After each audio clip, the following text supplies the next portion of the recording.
अस्सलाम वालेकुम dear student. आज मैं आपके साथ बहुत इंपॉर्टेंट बातें डिस्कस करने जा रहा हूं। और वो बात क्या है, जब आपका कोई बड़ा एग्जाम, फॉर एग्जांपल एमडीकेट हो या नीट हो या नम्स का टेस्ट हो या एचईसी का टेस्ट हो या सीसीएस का कोई एग्जाम हो, कम्पिटिटिव एग्जाम हो, तो उसके लास्ट 10 डेज जो रह जाते हैं एग्जाम के लिए, टेस्ट के लिए, आपने इस दौरान क्या करना है, किन चीज़ों से परहेज करना है और किन चीज़ों को करना है, ये बहुत ज़रूरी है कि आपको ये गाइडलाइन मिल सके। ओके डियर स्टूडेंट, मैं स्पेशली जो पाकिस्तान में अभी एमडीकेट का टेस्ट आने वाला है, इस तरह अगर आपका कोई भी एग्जाम हो, MDCAT just as an example है, तो आपको कुछ चीज़ों का बहुत ज़्यादा ख्याल रखना है। तो उनमें मैं कुछ चीज़ें समझा रहा हूँ। उनमें सबसे पहली बात, आपने अपने टेंशन पे कैसे काबू काबू रखना है। टेंशन को काबू करना इंतहाई ज़रूरी है। तो टेंशन को काबू करने का एक तरीका है, बड़ा आसान तरीका है। देखो, हमारा ईमान है, हमारा यकीन है, बीइंग मुस्लिम, हमारा ये ईमान है कि जो भी अल्लाह ताला दे देते हैं वो हमारी तकदीर में लिखा होता है। मेहनत करने के बाद, फुल स्ट्रगल करने के बाद, सब किस्म के रिसोर्सेज इस्तेमाल करने के बाद, मेहनत करने के बाद जो भी नहीं मिलता है तो समझ लो कि वो आपकी भलाई में नहीं है, और जो मिलता है तो समझ लो कि उसमें भी आपका एक इम्तिहान है, और आपके लिए शायद बेहतर भी है और एक इम्तिहान भी है। तो बीइंग मुस्लिम, आपको सबसे पहले ये ख्याल रखना चाहिए कि टेंशन इसलिए काबू करे क्योंकि आप समझते हैं कि जो मुझे अल्लाह देंगे वो मेरे लिए बेहतर होगा, जो नहीं देंगे मेरे लिए उससे ज्यादा अच्छा मिल जाएगा। अल्लाह आपको इससे बेहतर दे देंगे। तो अगर आपके माइंड में ये चीज मौजूद हो तो फिर आप टेंशन नहीं लेंगे, आप काम करेंगे, हार्ड वर्क करेंगे, मेहनत करेंगे, लेकिन टेंशन नहीं लेंगे। अगर ये नहीं हुआ तो क्या होगा? हारने से डरने वाले लोग हार जाते हैं। समझ आ रही बात? तो हारने से डरना नहीं है। ये चीज याद रखें, कामयाबी के लिए ये बहुत जरूरी है। चाहे स्पोर्ट्स हो, चाहे एकेडमिक हो, कोई एजुकेशन हो, कोई भी हो, बिजनेस हो, जो लोग ज्यादा डर जाते हैं वो उतना ही उसी फील्ड में हार जाते हैं। तो सबसे पहले आपने टेंशन को काबू करना है। टेंशन बिल्कुल नहीं ले, टेंशन फ्री स्टडी करे। ये लास्ट 10 डेज आप बिल्कुल टेंशन फ्री। तो कैसे टेंशन फ्री? आप अल्लाह पे यकीन रखो कि उसने मुझे जो देना है वो मुझे कबूल है। मैं कोशिश करता हूं, बस वो वही देंगे। तो फिर आप ज्यादा टेंशन नहीं लेंगे। दूसरी बात यह है, और आपको ये भी पता है कि अल्लाह ताला के हाथ में है रिज़्क, अल्लाह ताला के हाथ में है इज्जत। तो इज्जत देने वाला वो, और बाकी जो दौलत है, माल दौलत है और इज्जत है, वो तो उनके हाथ में है। मौत और जिंदगी उसके हाथ में है। कुछ इंपॉर्टेंट चीजें अल्लाह ने अपने पास रखे हैं। तो अगर ये चीजें उनके हाथ में है, तो आप देखें क्या मेडिकल फील्ड में इज्जत है या मेडिकल फील्ड में सिर्फ दौलत है। आप बहुत सारे लोग आपके इर्द गिर्द देखेंगे कि जो मेडिकल नहीं कर चुके हैं लेकिन वो बड़े बड़े पैसे कमाते हैं और बहुत ज्यादा इज्जत पा चुके हैं।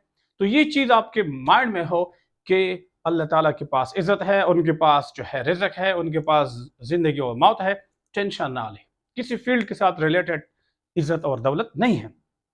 ये पहली बात हो गई। दूसरी बात यह है कि आपने टेंशन पे काबू करने के बाद आपका शेड्यूल क्या होना चाहिए, ये बहुत जरूरी है लास्ट 10 डेज में। डियर स्टूडेंट, ये आपको पता हो कि अगर आपका टेस्ट दिन के वक्त होता है, सपोज नॉर्मली टेस्ट जो होता है 9 to 12 होते हैं। अगर आपका पेपर, आपका टेस्ट 9 to 12 है, तो देखिए दिन के वक्त है और आपका शेड्यूल मौजूद है, जो जारी है वो रात को आप पढ़ते हैं और दिन के वक्त सोते हैं। अक्सर स्टूडेंट मैंने देखे हैं कि जो दिन को फिर 11-12 बजे तक सोते सोते हैं और रात को वो बहुत देर तक पढ़ते हैं। तो चलो ठीक है, टेस्ट दूर हो तो खैर है अगर आपका ये शेड्यूल हो, लेकिन जब टेस्ट आपका करीब आ जाता है तो फिर आप अगर यही शेड्यूल जारी रखे, सपोज आपने चेंज नहीं किया और आप एग्जाम को पहुंच गए और आप चले गए, आपने पूरी रात, आपको नींद नहीं आएगी before the test. Why? Because आपका शेड्यूल वही है कि आप रात को नहीं सोते थे, आपका ये टाइम टेबल है, तो आपको नींद नहीं आएगी। और जब सुबह के वक्त है तो आपकी सोने का वक्त है और आप टेस्ट को जा रहे हैं। और जब आप टेस्ट को जा रहे हैं तो आप बेसुकूनी की वजह से, कुछ आपने टेंशन लिया होगा, कुछ आप डरेंगे, कुछ आपका शेड्यूल ऐसा है कि वो आप सोने का टाइम है, तो आप जब टेस्ट में जाएंगे, टेस्ट में बैठेंगे, तो आप पूरा की पूरा डिस्टर्ब होंगे। तो ये आपकी नाकामी के सबब बन सकता है।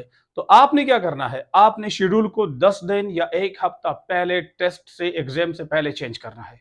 कैसे चेंज करना है? According to the time table exam change करना है।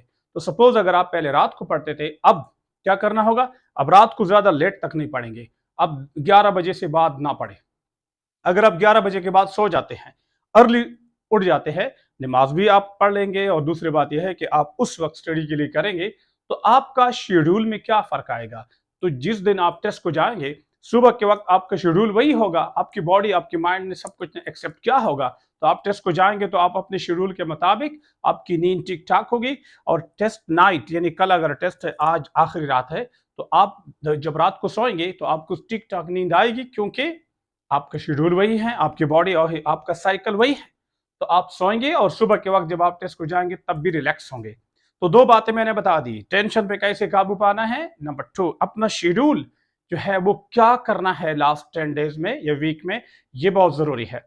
तीसरी एक और बात है कि आपने जो है जब आप लास्ट 10 डेज़ है या वीक है या 15 दिन है, आपके सब्जेक्ट मसलन केमिस्ट्री, फिजिक्स, बायो जो भी आपका सब्जेक्ट है, हर सब्जेक्ट में कुछ चीज़ें डेटा के होते हैं और कुछ कांसेप्ट्स के होते हैं, लेकिन कुछ सब्जेक्ट में ज़्यादा होते हैं, कुछ में कम होते हैं, फ़र्क ये है।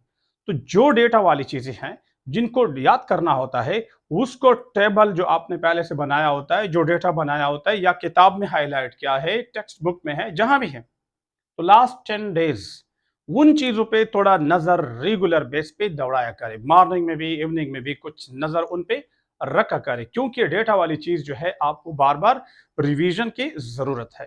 तो डियर स्टूडेंट, मैंने तीसरा जो पॉइंट बता दी वो आपको डेटा वाली चीजों को क्या करना है, उनको डेली बेस पे एक मरतबा या 2 मरतबा नजर दौड़ाना जरूरी है। ठीक है। और चौथी जो इंपॉर्टेंट बात है वो भी ये है कि जब आप पढ़ते हो आखिरी 10 दिन में, आखिरी 15 दिन में, आखिरी 1 वीक में, तो याद रखें, मेरा आपसे गुजारिश है, आप ऐसा ना पढ़े कि आप ज्यादा से ज्यादा बस पढ़े। नहीं, ज्यादा पढ़ना ज्यादा जरूरी नहीं है। आप एक तो ये है कि लास्ट 10 डेज में एमसीक्यूज पे प्रैक्टिस करें, यानी आपका जो टॉपिक चीजों को देखना है वो थोड़ा छोड़ दे, एमसीक्यूज पे प्रैक्टिस करें। दूसरी, खासकर वो जोन जो आपका कमजोर है उस जोन पे एमसीक्यूज किया करें। और जब आप एमसीक्यूज करते हैं तो ये कंपटीशन नहीं है कि आप जो है मसलन रोजाना की बुनियाद पे 700, 500, 600 एमसीक्यूज करें। नो, ये जरूरी नहीं है। ये जरूरी है कि जो एमसीक्यूज आप करते हैं बड़ी तसल्ली के साथ, समझदारी के साथ, ठहर ठहर के पढ़ो, उनको समझो कि उसके अंदर है क्या चीज, वो गलत क्यों है, सही क्यों है। तो ये लास्ट 10 डेज बहुत जरूरी है। किस लिहाज से?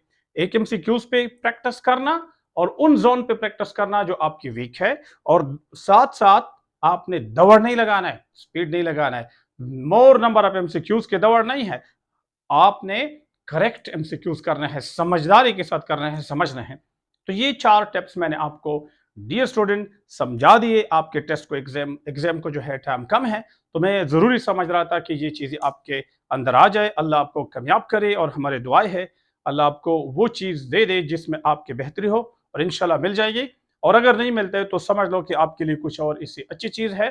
तो बीइंग मुस्लिम, हमें कोई प्रोफेशनल में इज्जत और दौलत ये किसी प्रोफेशनल के साथ अटैच नहीं है। अल्लाह जिसको चाहे जैसे चाहे दे देते हैं। इंसान पे अपना पॉजिटिव स्ट्रगल जरूरी है। ओके, बेस्ट ऑफ लक, अल्लाह आपको कामयाब करे। मिलेंगे नेक्स्ट। अगर कोई बात जरूरी लगी मुझे तो मैं बताऊंगा। अल्लाह हाफिज।